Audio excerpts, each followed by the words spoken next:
Hello!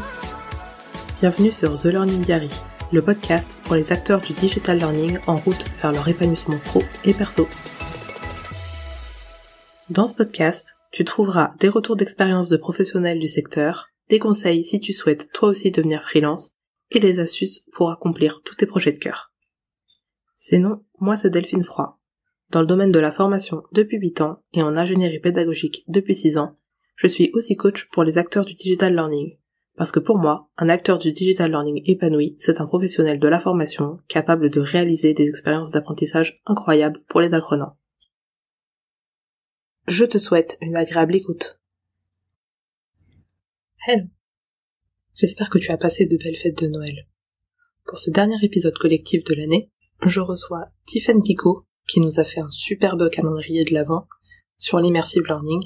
Je t'invite vraiment à te rendre sur son profil LinkedIn pour y jeter un œil. Et je reçois une nouvelle fois Claire Noyer et Amandine Prélat, auxquelles tu es maintenant habitué. Le sujet du jour, investir en soi en tant que concepteur pédagogique freelance.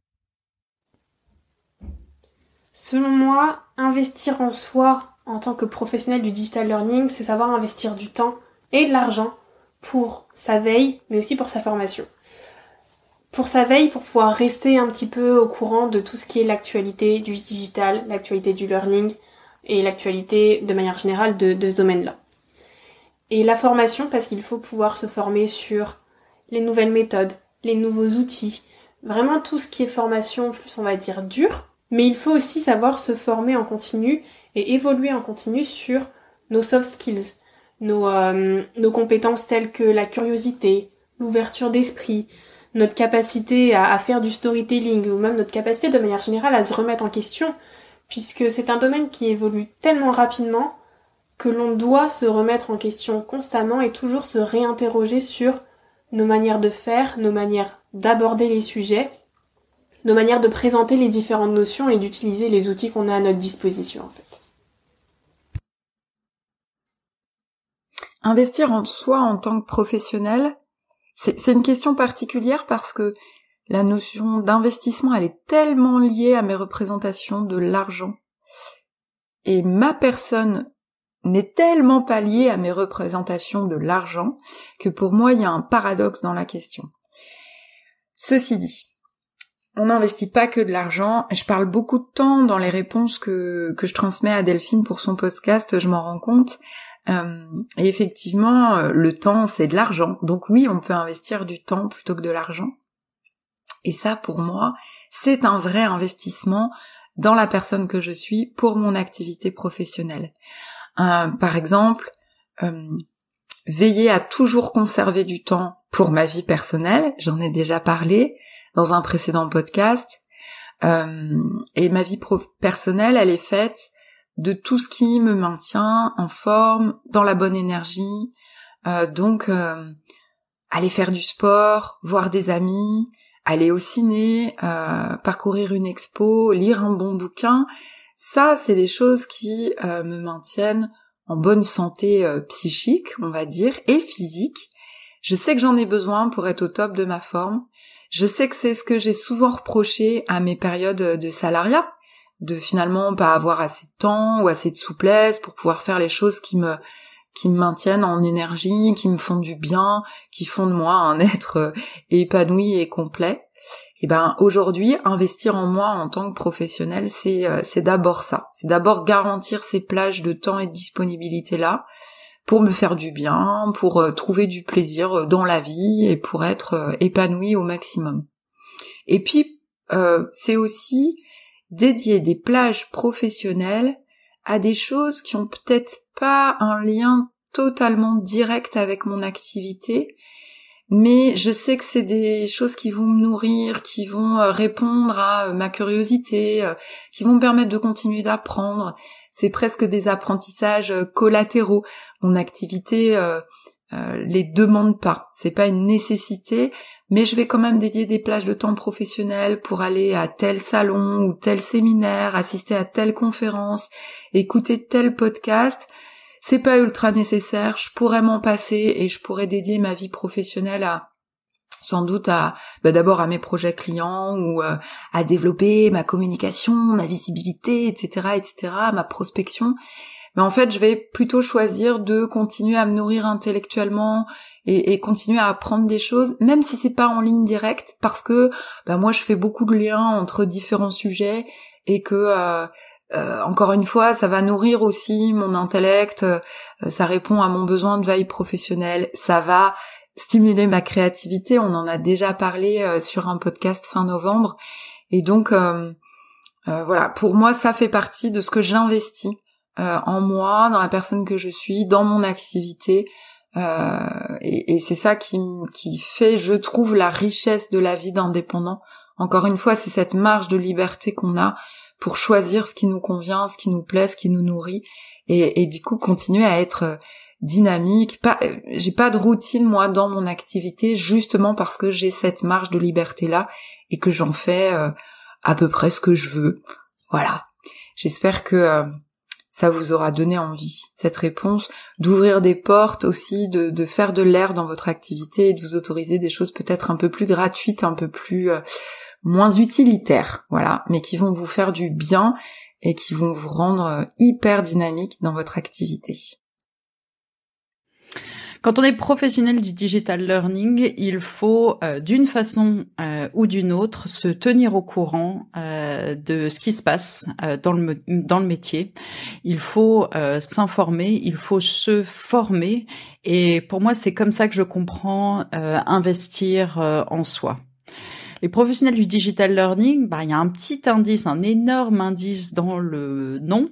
C'est, on a gardé le mot anglais digital learning pour une bonne raison, c'est que les Américains et le monde anglophone en général, surtout l'Inde et les États-Unis, sont en avance d'à peu près 1000 ans sur ce qui se fait en Europe et en France en particulier. Donc moi, j'ai la chance de savoir très bien parler anglais. Je peux comprendre de l'écrit comme de l'oral en anglais.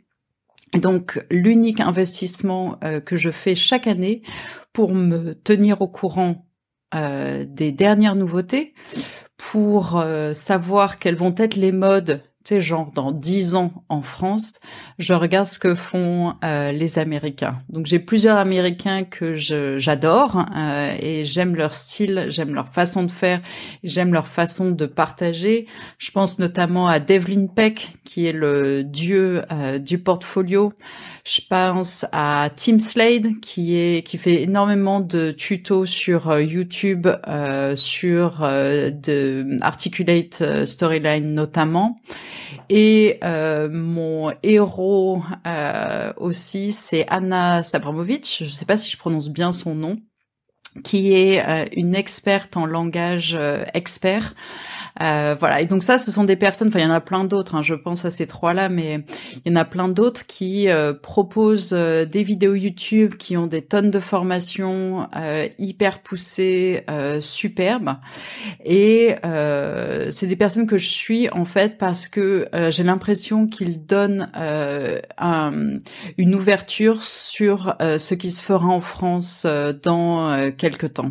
C'est vrai que c'est assez triste de se dire que en France on n'est jamais très en avance, mais je pense que surtout pour les métiers techno, la France n'est pas sur le devant de la scène. On est des très bons suiveurs, mais il n'y a pas vraiment d'innovation qui est exceptionnelle en France.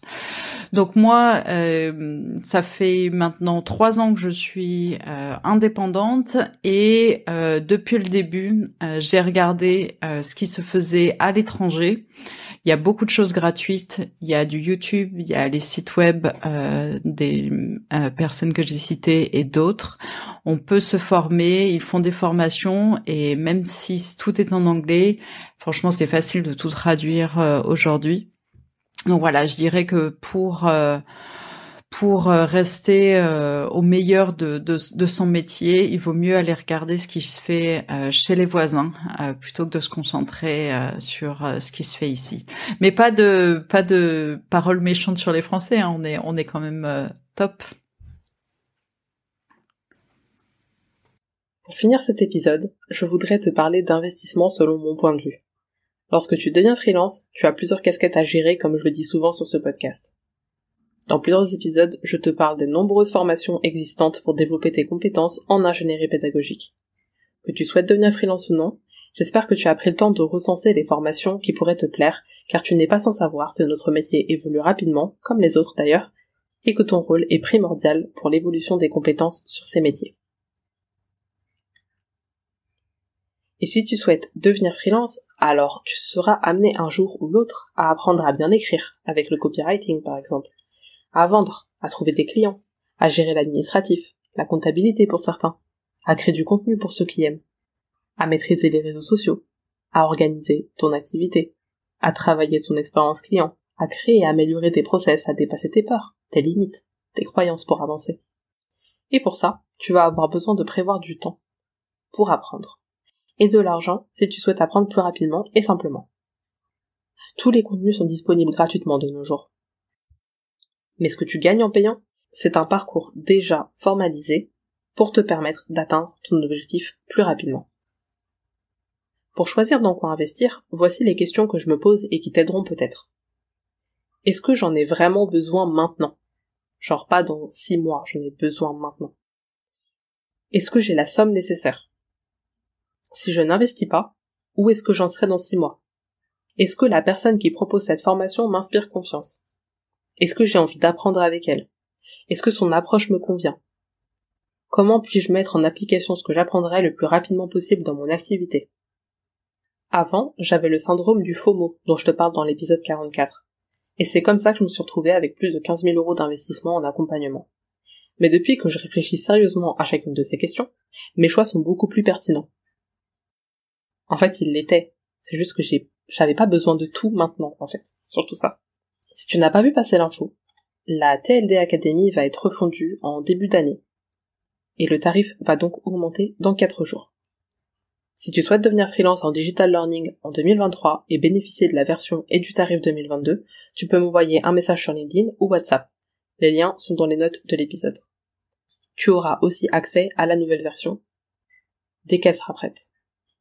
Pour rappel, il s'agit d'un accompagnement de 4 mois pour lancer ton activité sereinement et trouver tes premiers clients.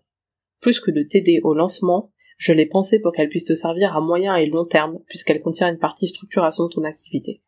Je serais ravie d'échanger avec toi pour voir si elle peut te convenir.